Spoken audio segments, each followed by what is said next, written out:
Hi guys, good morning. Welcome to another episode of Clangin Bangin with Mikey, episode 132. And as you guys know, the last couple episodes I kind of hinted that I was on prep, and so we are in this single digit weeks, and this past Friday hit 9 weeks, and I'm doing okay. I can tell my body's getting a little beat down, a little sore, because I've been sleeping a lot more. And every chance I get, I can try to sleep. And but prep's going okay. The diet's going all right. There are days where I don't want to be around people, just simply because I'm just tired. It has nothing to do with them, and just I don't have, you know, I don't have the mental capacity to deal with bullshit and nonsense. Um, this close to a show. Um, and when I say that, I mean that in the most respectful way. I don't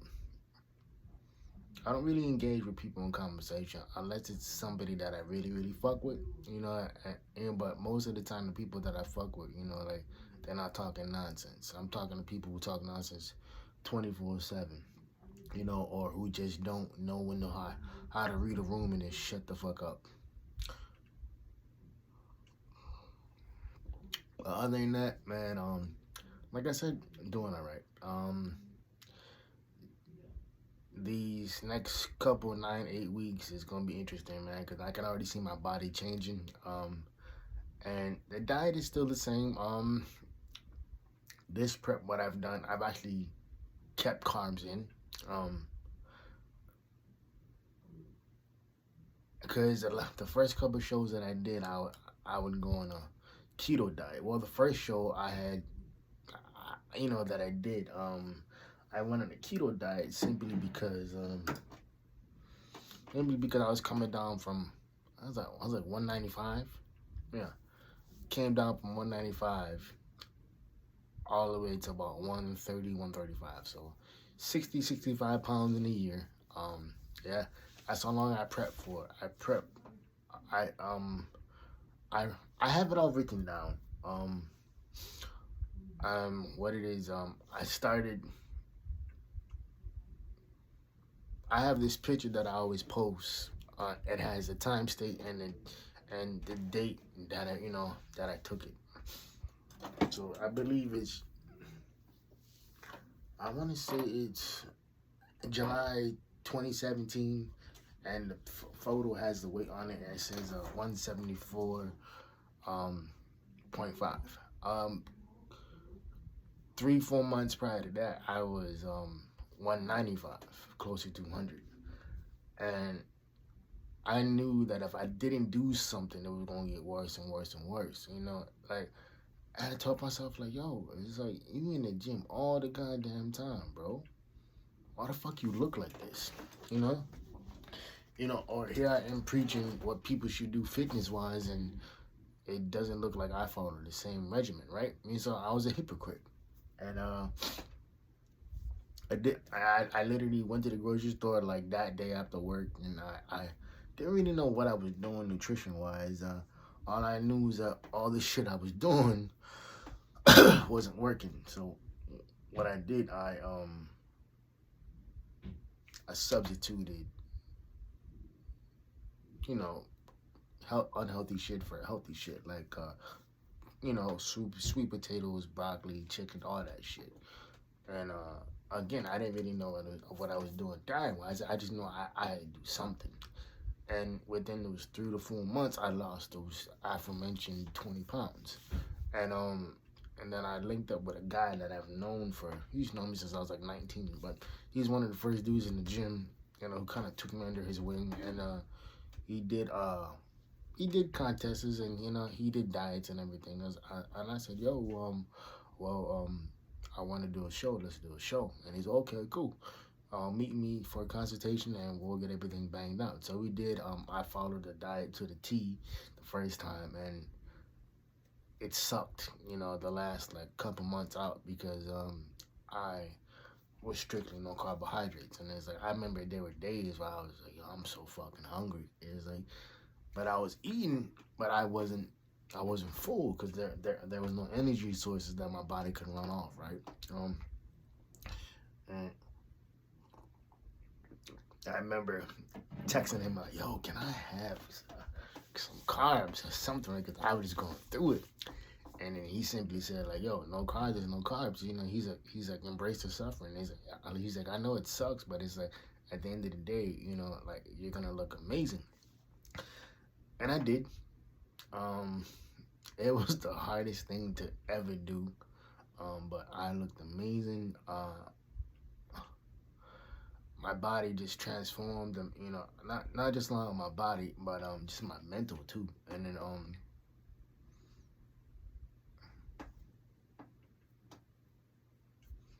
so that was in July of 2017.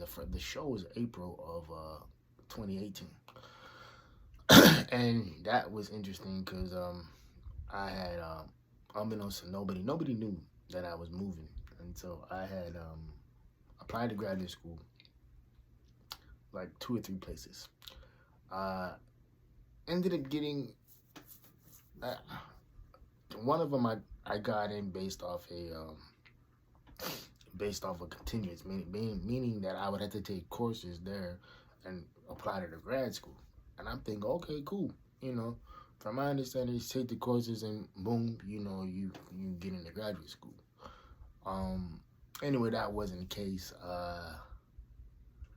Shout out to Sacramento State. I wasn't gonna say their name, but hey, y'all y'all kind of did your boy dirty. Because what I was told on the phone was simply different than what I was told in person. So I get up there, moving, you know, by the whip, by the, you know, got everything settled, you know, everything Gucci, and so I remember sitting in class. I'm like, and I was like, yo, like, why you had me retaking shit I've already taken at the university? What? And I've passed. You know, I'm thinking this was something that was specifically geared towards, you know, your particular, you know, master's program in psychology. And the lady goes, oh, you know, well, these are the courses everybody got to take. I'm like, but I understand that. But I've already taken these courses at another university and I passed them. I have my degree for it. So why would you have me sit here and waste my time taking courses that I've already passed? Doesn't make any sense. And in typical, I don't want to, you know, use the, you know, I don't want to throw in the race card, but in typical, you know, Karen fashion, she got upset with me and she fired back and she said, you know, well, like, you know, well, like you're not a student at the university. This is this and this and that. I was like, yeah, I understand that, but I was under the pretense that these courses were specifically geared to your program, not just, you know, general courses. If it was a general course, it doesn't matter where you take it at. It doesn't matter what school you take it at because it's a general study course. General study courses are the same thing. And I was like, it's not like I have to retake anything because I literally just graduated like 2 years prior to that. So my courses are still current, they're still legitimate and everything, right? Pretty much long story short, I don't remember her name. Now, and I mean, not that it matters. Um, but yeah, that was interesting. So spent a couple months up in Northern Cali, you know, road tripping, doing my thing, just, you know, just enjoying life, right? Decided to come home, and I've been home ever since, and I've been doing bodybuilding shows ever since. I mean, I never stopped. You know, one of my main goals is to do a mainland show. I really want to do the Arnold Amateur Classic. That's just a goal of mine. One day I will. I'm about to bust my ass for that. Like literally have to bust my ass for that show. Uh, but yeah, man. The topic of today, bro, that we're gonna hit on is gut intuition. What I mean by that is like if you're dealing with somebody or something that makes you feel uneasy, you know, uncomfortable or not safe, because like there's a difference between dealing with a situation that where you feel uncomfortable versus you feeling not safe. Uncomfortable could be like an island kid getting accepted into a mainland school and getting home, fear being homesick, or an island kid, moving to a different state, just start life over. Because it's like anybody who's grew up in Hawaii or any type of tropical place or any place in general, it's like that's all you know. So you're just gonna be like, okay, cool, you know what I mean? And like I can't speak for everybody else who live in different parts of the world, different parts of the country. But coming from Hawaii, man, majority of people here were super, super nice. Of course, you have your assholes mixed in. Every place does, right? But it's not until you go to the mainland where racism and everything too. Because don't get me wrong, racism and everything else exists everywhere. Even here, microaggressions and whatnot. Like the microaggressions are kind of funny because it's like is people don't be really knowing what they're talking about, and and so it's always interesting, right? So with that being said, yeah, and there's a difference between not feeling safe. Being uncomfortable is one thing, and not being safe is a completely different thing. Not being safe around somebody is basically them showing you a side or them showing you their true identity, and sometimes it pops up right away. Other times it pops up, you know, way later. And sometimes people change, man. People change for the better. People change for the worse. But the one thing that my dad always told me growing up, he's like, bro, change is always constant, my man. He's like, change is the one thing that you can't control, but it's always gonna happen, and it's true. As you guys know in previous podcasts, is my relationships, haven't been the best, and it stems from the way I was raised and everything too, and whatnot. But that's a different topic for a different podcast, a different podcast episode.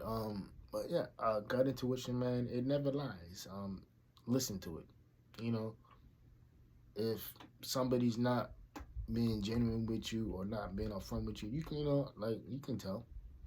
Um, or it's like the age-old example is or excuse that people give nowadays. It's like, oh, well, I didn't receive your text message.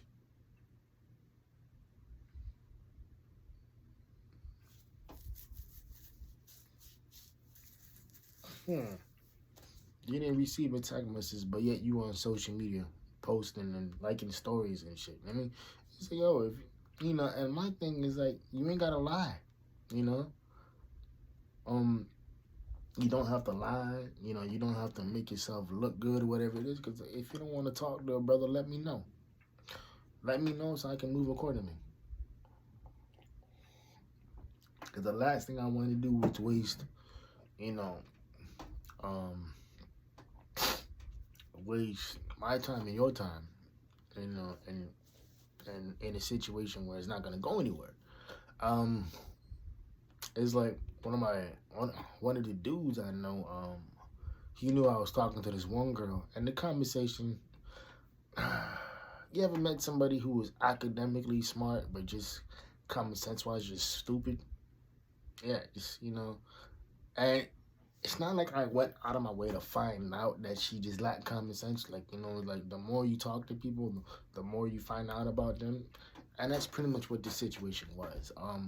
The more she talked about herself, it's like she just wasn't it, And then like we didn't really vibe, man. It's like I'm a competitive bodybuilder, you know. I eat healthy, I try to, you know, try to keep the stress levels down. I don't really drink. I don't go on a party every fucking weekend. I don't do that. To me that's fucking weird. I mean I don't do that now, but in my early to mid 20s, yeah, I was all about that life. And with her, it was complete opposite. It was like she didn't really like working out.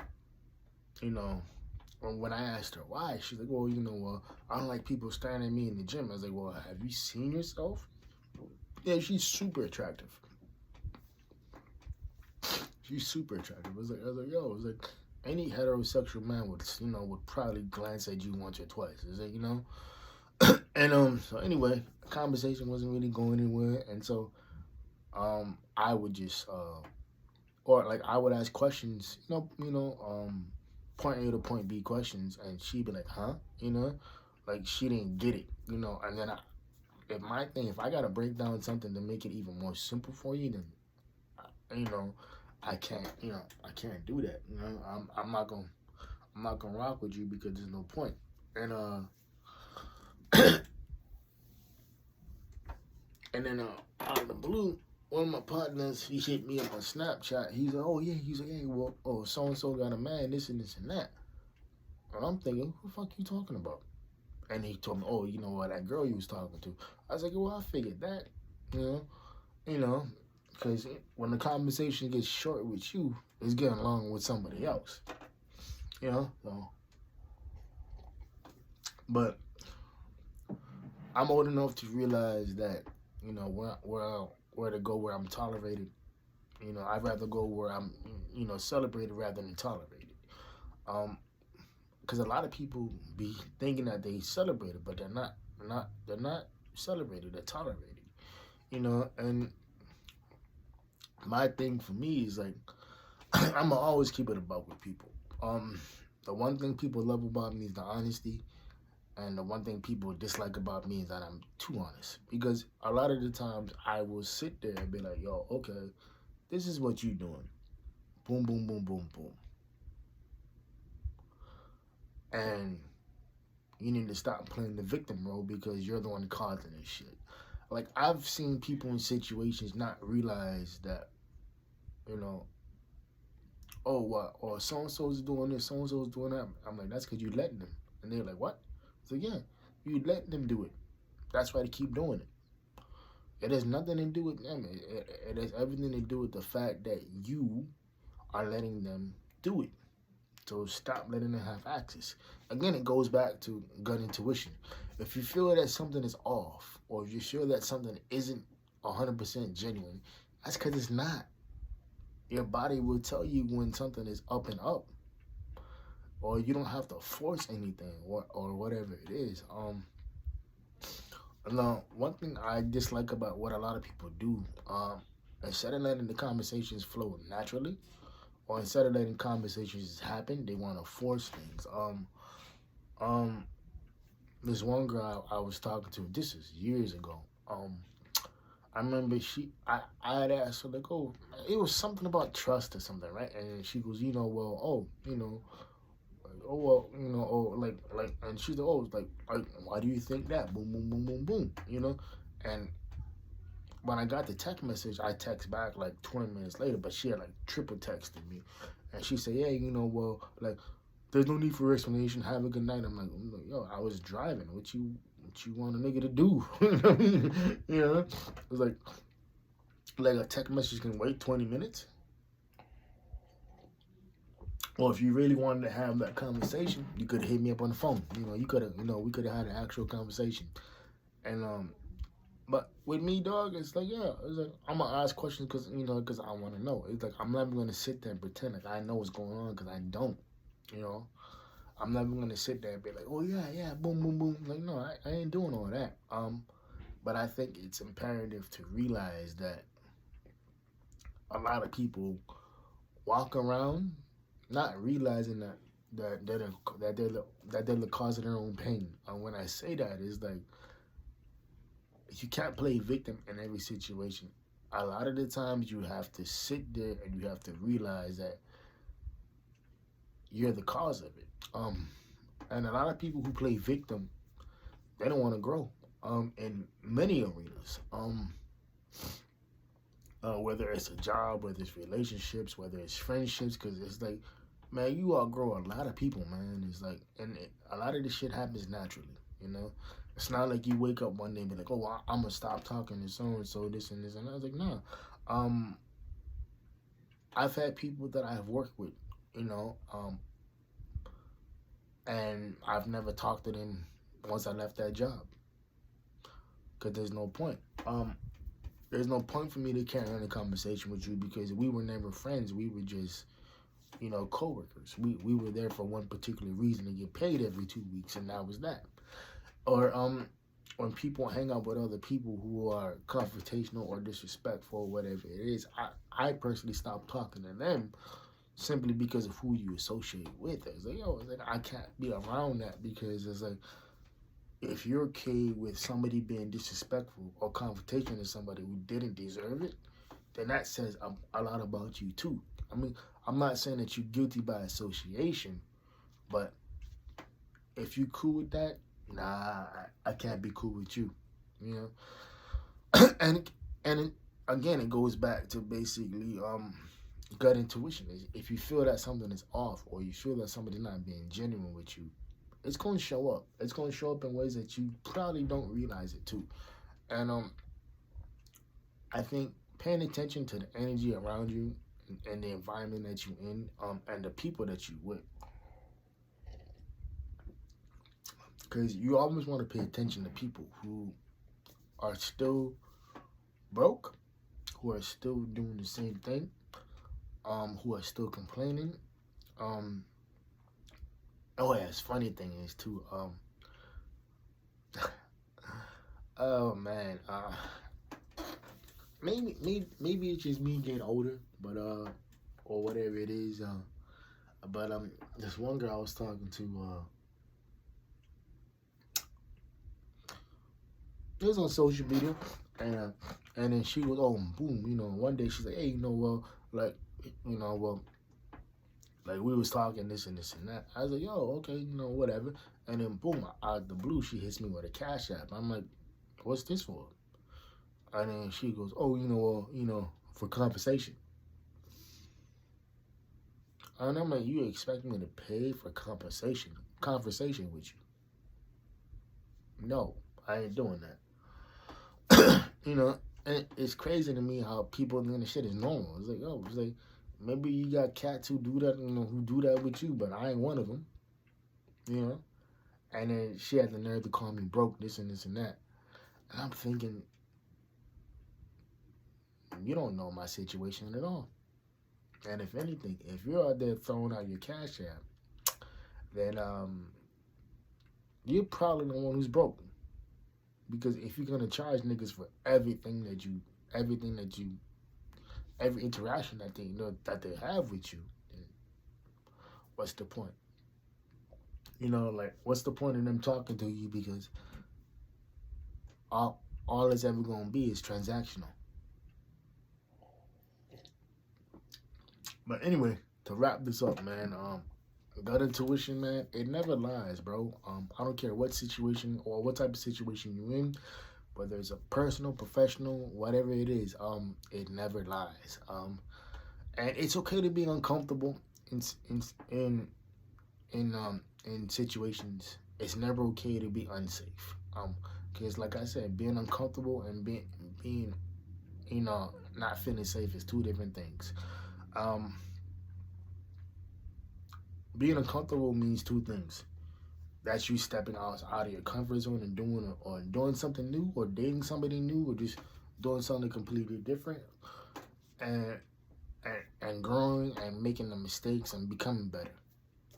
Not feeling safe is completely different, man. Not feeling safe is something that you never want to experience. And I think that's where a lot of people get the two mixed up. They think that being uncomfortable is being unsafe. I'm like, no, nah.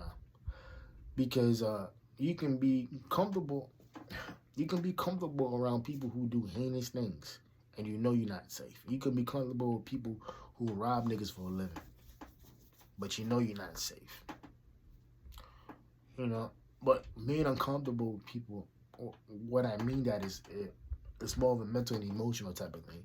Because when people connect with you on that level and you can't bring that energy back to them, that makes you feel uncomfortable because you're dealing with somebody who's emotionally available, who's emotionally intelligent, and that scares you.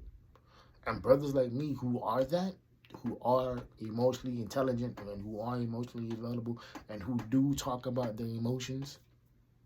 It scares women, it scares women who aren't ready for that, because all that preaching that y'all do, talking about, yeah, this and this and that, boom, boom, boom, boom. I want to meet somebody who's emotionally available, emotionally intelligent. But when you meet a brother who is that, y'all don't know what to do, because you haven't been taught, or you haven't been exposed to cats like us. And so when you get exposed to cats like us, you think that we're X, Y, and Z, and we're not. What we are is basically, we're a lesson to to help teach you grow, and to help to get you, to become better. Not to change you, not to make you into something that we want you to be, to help you get better. All right, y'all. It's about 26 minutes of your life that you won't get back. Hope y'all keeping the 4 P's. Private, player, positive, pushing. See y'all. Love y'all. See y'all next week. Ghost.